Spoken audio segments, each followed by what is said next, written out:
যুবক ভাইরা, আমি নিজে ছাত্র জীবনে চারটি বছর মসজিদে ইমামতি করেছি, টিউশনি করেছি, করে বাবার সংসারে কন্ট্রিবিউশন করেছি।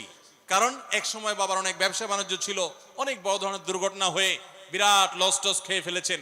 আমি তখন নিজে চাকরি করে, একটা নয় একাধিক চাকরি করে বাবার সংসারে আমি অংশগ্রহণ করেছি, টাকা পয়সা দিয়েছি। এবং আমার স্পষ্ট মনে আছে 4 বছর আমি একটা মসজিদে ইমামতির চাকরি পেয়েছি, 600 টাকা বেতন দেয়া হতো। যশোরের যুব প্রশিক্ষণ কেন্দ্র সরকারি একটা অফিস, সেই অফিসের মসজিদে আমি ইমামতি করতাম। যুব প্রশিক্ষণ কেন্দ্রের মসজিদে প্রতি মাসে 600 টাকা করে বেতন পেতাম।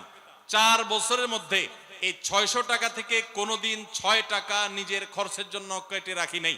নিজে কষ্ট করে চলতাম, অন্য কোনো ভাবে ম্যানেজ করতাম বা বাবার কাছে লাগলে পরে চেয়ে নিতাম, কিন্তু বেতনের পুরো টাকাটা বাবাকে তুলে দিতাম, জাস্ট আমার পক্ষ থেকে বাবাকে হেল্প করার জন্য। আবার একই সঙ্গে মক্তব পড়াতাম, ইমামতি করতাম, 3-4 কিলোমিটার দূরে সাইকেল চালিয়ে ক্লাস করতাম। এবং এইভাবে পড়াশোনা করে ক্লাসে সব সময় ফার্স্ট থেকেছি। এইভাবে পড়াশোনা করে 10 stand, second stand, third stand, তিনটা স্ট্যান্ড করেছি। এইভাবে কয়েক মাইল সাইকেল চালিয়ে, পরীক্ষা দিয়ে, পড়ালেখা করে, চাকরি করে সংসারকেও সহযোগিতা করেছি, নিজেও স্বাবলম্বী হয়েছি। আবার পরীক্ষা দিয়ে আলহামদুলিল্লাহ প্রতিটি পরীক্ষায় ফার্স্ট হয়েছি।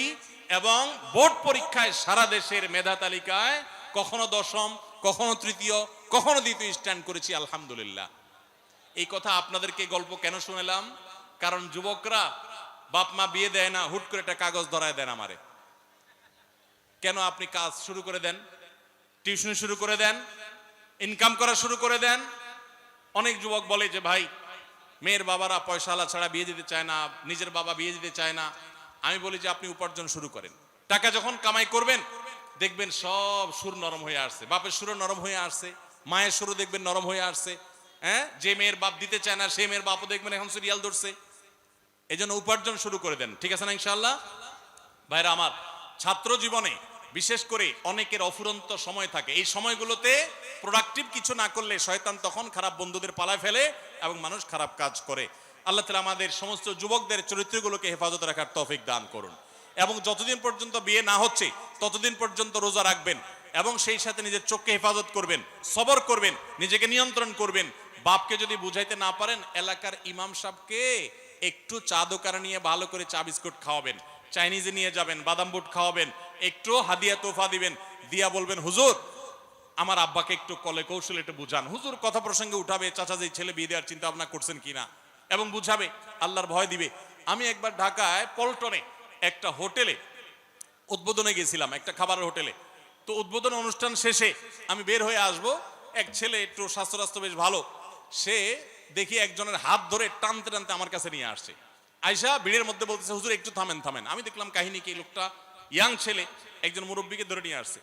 তো আয়না বলতেছে হুজুর উনি আমার আব্বা, বহুদিন বলছে বিয়ের কথা, কোনো কথা শুনে না, আজকে হুজুর আপনার সামনে পাইছি, একটু আপনি ধরেন বুঝান। আমি চিন্তা করলাম এরকম তো পরিস্থিতির মুখোমুখি কখনো পড়ি নাই, তার বাপরে একটু বুঝা টুজা কি বলবো, বাইরে চলে আসছে। তো এরকম তাৎক্ষণিক বুঝ দিয়ে হবে না, ইমাম সাহেবদের সাথে বাইল করেন, ইমাম সাহেবরা আস্তে আস্তে বুঝাবে তাদেরকে, আর নিজে উপার্জন শুরু করে দেন। এবং মুরব্বীদেরকে সিরিয়াসলি বলছি, নবী সাল্লাল্লাহু আলাইহি সাল্লাম বলেছেন তোমাদের সন্তানরা যখন বিয়ের উপযুক্ত হয় তাদেরকে বিয়ে দিতে উপযুক্ত পাত্র বা পাত্রী পেয়ে গেলে আর এক মুহূর্ত বিলম্ব করবে না। যদি দেরি করো তাহলে জেনা, ব্যভিচার এবং চরিত্রহীনতা বাড়বে, এগুলোর দায় কিন্তু বাবা মাকে বহন করতে হবে। বাবাজিরা, আপনারা যে বয়সে বিয়ে করেছেন সেই বয়সে তখনকার যুগে ফেসবুক, ইউটিউব ছিল না, টাচ ফোন, মোবাইল ছিল না, স্মার্টফোন ছিল না। তখন চরিত্র রক্ষা করা অনেক সহজ ছিল। আপনার ছেলে যেই সমাজে বাস করে বাবা, এই সমাজের চতুর্দিকে আগুনের আঁচ তাকে ঘিরে আছে। এই অবস্থায় চরিত্র হেফাজত করা এই ছেলের জন্য অনেক কঠিন। ছেলে বিয়ে করতে চাচ্ছে মানে হলো সে চরিত্রকে হেফাজত করতে চাচ্ছে। সে দুশ্চরিত্রবান হলে তো 2 নম্বর পথে সে নিজের যৌন আকাঙ্ক্ষাকে মিটাতে পারত।